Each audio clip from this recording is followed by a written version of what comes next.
Hi, it's me again with Corel Draw Tips and Tricks, and somebody's trying to do this very special blend.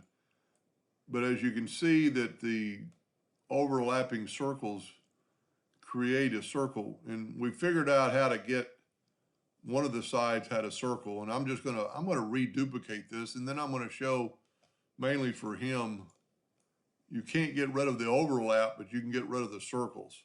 So this is what he did and how we or did it together kind of.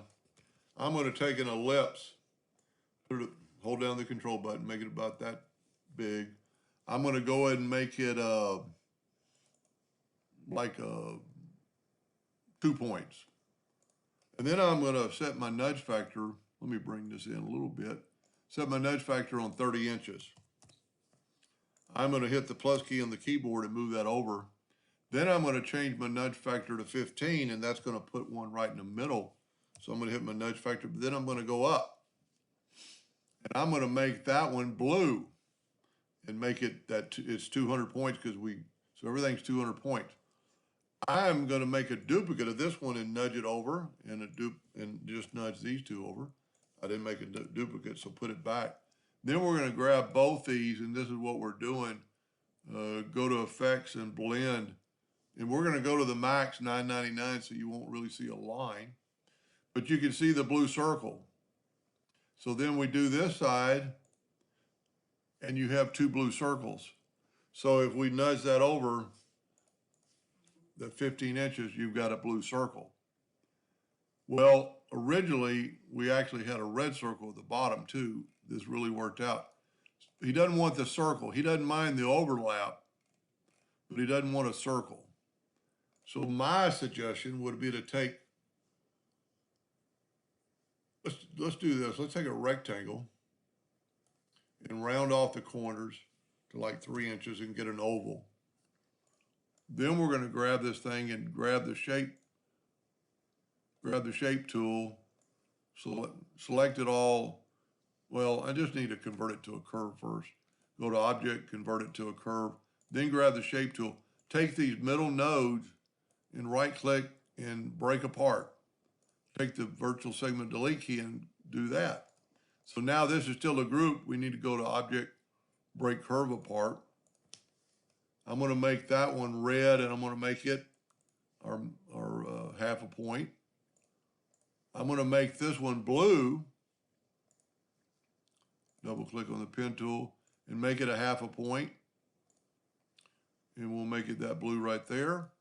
Now, when we grab this and blend it our 999 times, whoop, I'm glad it almost did that.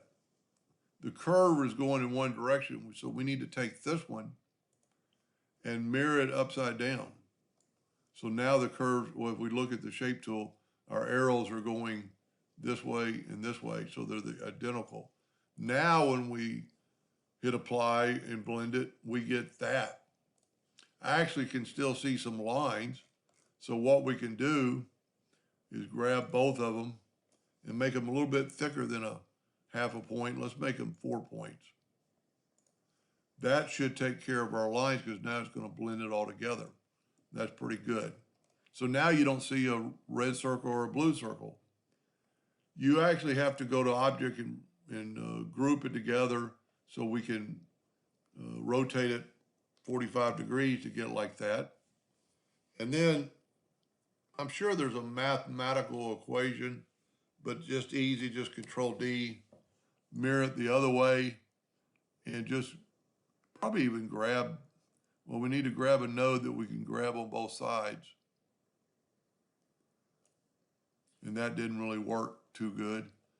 I don't know what he's really doing with it, but we can set our nudge factor on something pretty low, probably not that low.